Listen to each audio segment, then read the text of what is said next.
नमस्कार दोस्तों, उम्मीद है आप लोग अच्छे होंगे। साथियों, ये कहानी है एक पत्रकार की जो 25 वर्ष का पत्रकार है। वो अक्सर ट्रेन में सफ़र करता है, नए-नए स्थानों पे जाता है पत्रकारिता के लिए उसकी, ताकि नए-नए स्थान पर जाने के लिए स्टोरीज़ मिलती रहे। दिल्ली का पत्रकार है।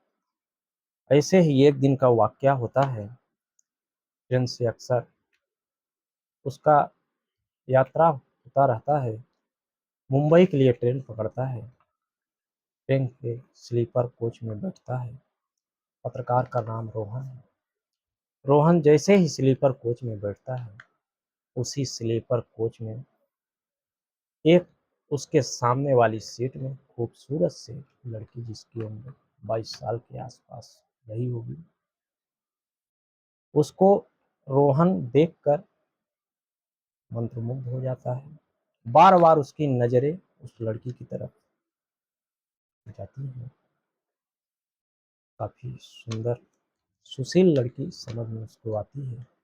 लेकिन रोहन को नहीं पता था कि मेरी ज़िंदगी का यह मैं दूसरे की ज़िंदगी की कहानियाँ लिखता हूँ, पेपरों में छपती है, लेकिन आज शायद मेरी खुद की कहानी लिखने वाली है। जैसे ही सीट में बैठा हुआ है, बार-बार उस 22 वर्षीय लड़की की तरफ उसकी नज़रें जाती हैं। लड़की से पूछ लेता है, "हेलो, आप कहाँ से हैं?" लड़की भी बड़े ही सुंदर शब्दों में उसके प्रश्नों का उत्तर देती है। पहले नाम पूछता है, नाम बताती है। लड़की का नाम आशिमा है। इसके बाद कारण पूछता है रोहन कि आप कहाँ जा रहे हैं? लड़की भी मुंबई जा रही थी। वो बताती है कि मैं आर्टिस्ट हूँ, मेरा एग्जीबिशन है मुंबई में, दिल्ली से मैं मुंबई जा रही हूँ। रोहन भी अपना परिचय देता है कि मैं एक पत्रकार हूँ। आखिरकार दोनों की आमने-सामने सीट में बातचीत भी होने लगती है। ट्रेन चल रही है, जैसे समय बीत रहा है, दोनों की बातचीत भी गहरी होती जा रही है और मित्रता जो है, दोनों के आपस में थोड़ा-सा नज़दीकियाँ भी बढ़ रही है। अपने-अपने क्षेत्र के बारे में दोनों चर्चाएँ करते हैं। लड़की आर्टिस्ट है, तो उसके बारे में चर्चा करती है। इधर रोहन पत्रकार है, पत्रकारिता के क्षेत्र में देश-दुनिया की खबरों के बारे में बातचीत करने लगता है और समय भी इधर कटने लगता है। तो दोनों को बातचीत करने में भी सहूलियत होती है और अच्छा भी लगता है, समय भी कट रहा है, यात्रा है। आखिरकार रात का वक़्त होता है, ट्रेन एक जंगल से गुज़र रही होती है। वहाँ पर अचानक से ट्रेन जो सड़-सड़ पटरियों पे दौड़ रही होती है, अचानक से थम जाती है। त ट्रेन की लाइटें अचानक से बंद होती हैं। इसी बीच में जो यात्रीगण हैं, कुछ समझ नहीं पाते। जब ट्रेन रुकती है, अचानक से कुछ बाहरी लोग डिब्बे में प्रवेश करने लगते हैं। जब इस बीच प्रवेश करते हैं, तो लोगों को, यात्रियों को समझने में ज़्यादा टाइम नहीं लगता कि ये कौन लोग हैं। समझ जाते हैं कि ये लुटेरे हैं, हम लोगों के सामान छीनने की प्रयास करेंगे, अंधेरा है। रोहन हिम्मत करता है, तुरंत जीआरपी, जो रेलवे की पुलिस फ़ोर्स होती है, तुरंत कॉन्टैक्ट की जाती है। उनको सूचना मिलती है, अंधेरे में ही कुछ लोग, ऐसा प्रतीत होता है कि रोहन की तरफ बढ़ते हैं। साथ में आशिमा भी है। आशिमा जो पेशे से आर्टिस्ट है, वो बड़े तेज गए पैर से ऐसे मारती है अंधेरे में कि जो चोर है, लुटेरे हैं, वो खिड़की की तरफ गिरता है। इसी बीच में पुलिस भी वहाँ पहुँच जाती है।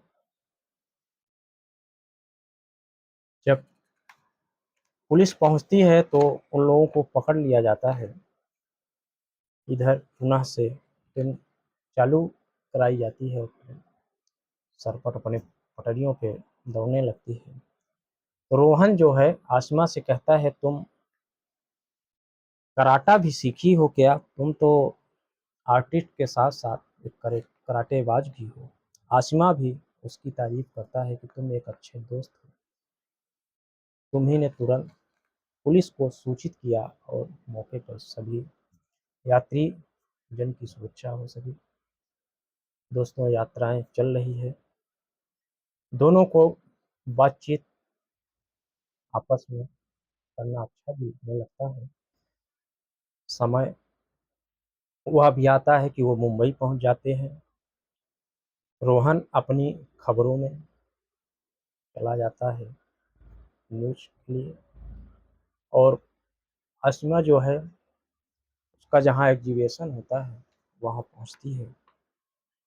लेकिन उनको ऐसा आभास होता है कि हम लोग यात्रा में जैसे बहुत दिन से एक-दूसरे को जानते-पहचानते हैं। एक तरह से नज़दीक जो उनकी बातचीत होती थी, ऐसा लगता था कि शायद काफ़ी पुराने मित्र थे या काफ़ी नज़दीक आ गए थे बातचीत के ही द्वारा। शाम के वक़्त होता है, रोहन कुछ न्यूज़ लिख भी चुका था, खाना-पीना खाकर लेटा हुआ है। उसके चेहरे में आज आसिमा सोने का प्रयास कर रहा है, लेकिन आसिमा भी उसको दिखाई दे रही है रात के सोने के वक़्त। 2-3 दिन गुज़रते हैं, आसिमा ने बताया था कि मेरा कहाँ एग्जीबिशन है। 3 दिन बाद वह उसी स्थान पे मुंबई पहुँचता है जहाँ आसिमा का एग्जीबिशन होता है। रोहन दूर से ही आसिमा को देख रहा है, उसकी कला को। दोस्तों, कहते हैं कि कभी-कभी बस हो या ट्रेन का सफ़र ज़िंदगी का सफ़र बन जाता है, ऐसा ही रोहन और आसिमा के साथ भी होता है। उस दिन का उनका सफ़र, उनके ज़िंदगी का सफ़र होता है। शायद दोनों एक-दूसरे से बात करने के लिए भी बेचैन हो जाते हैं।